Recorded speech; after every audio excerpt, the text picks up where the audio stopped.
Pedalling is easy, isn't it? You learn to ride a bike and it becomes very instinctive very quickly. But what is it that pros do that takes pedalling to an art form? How do they look so blooming smooth? Well, here are a few tips that will get you pedaling like a pro.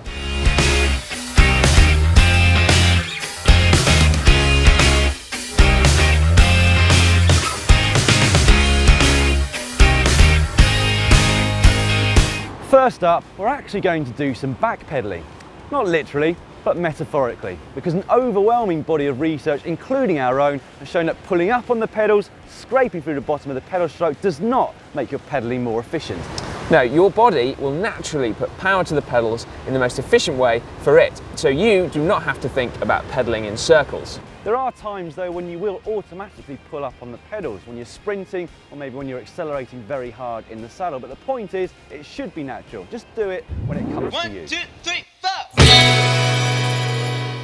Same is true of your cadence. Your body will naturally select the most efficient cadence for you as it weighs up the demands of fast and slow twitch muscle fibers. So don't try to change the speed at which you pedal because it's likely to be detrimental. One thing that is going to affect your pedaling efficiency is your muscle efficiency. Now, true muscular efficiency is really only determined by genetics and training, and it's not completely understood. But what we do know is that some riders don't need to use as much energy at a given power as others. However, it's not really a true barometer of performance. No, efficient riders are certainly not always fast riders, and vice versa.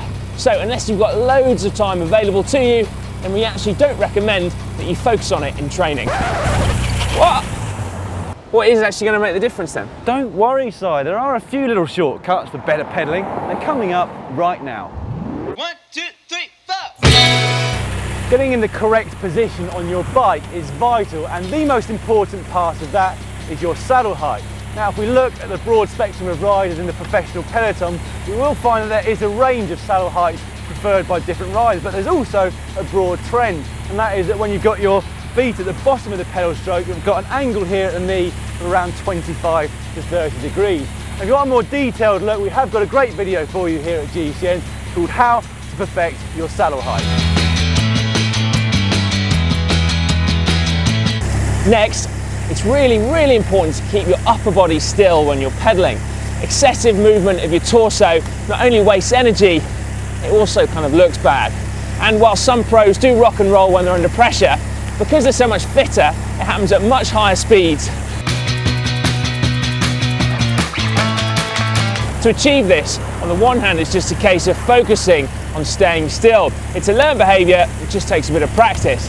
But it is easier for some riders than others, and that is because of core stability. Now, you can't fail to have heard that term from yoga to Pilates, specific core strength work. Now, increasing the strength of your stabiliser muscles in the lower torso apparently helps with things like back pain, posture, all sorts. Whether that's true or not, what we do know for certain is that riders with a strong core do pedal very smoothly, and often they're very strong as well, so it could benefit us all.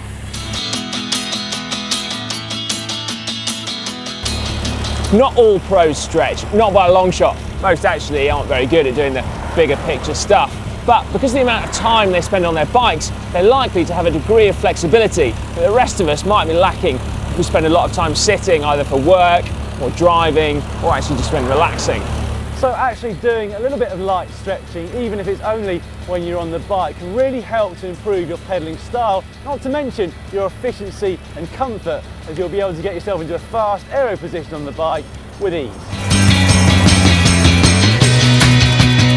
Now, there's a little bit of debate about this one and exactly what it does for you, but the theory is that pedaling at a low cadence and therefore a high force helps to recruit muscle fibres and develop neuromuscular pathways. Now, I've personally always found this very enjoyable as a way of training and also quite beneficial, even though it's not yet been proven in the lab.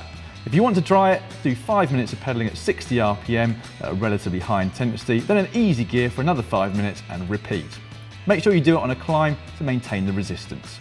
So there you go then, to pedal like a pro, don't do what you perhaps thought that you should do, instead focus on these 5 simple things. Yeah, set your saddle height, keep your upper body still, do some core work, some flexibility work, and then also experiment with some slow cadence drills.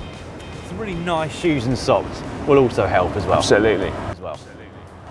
Now, if you want to see that video about how to set your saddle height, then just click up there to watch it. Or to combine core work and flexibility in the same workout, well, we've got a video about yoga for cyclists. You can get to it just down there. And to make sure that you know about all of the latest Global Cycling Network videos, make sure that you subscribe by clicking on us.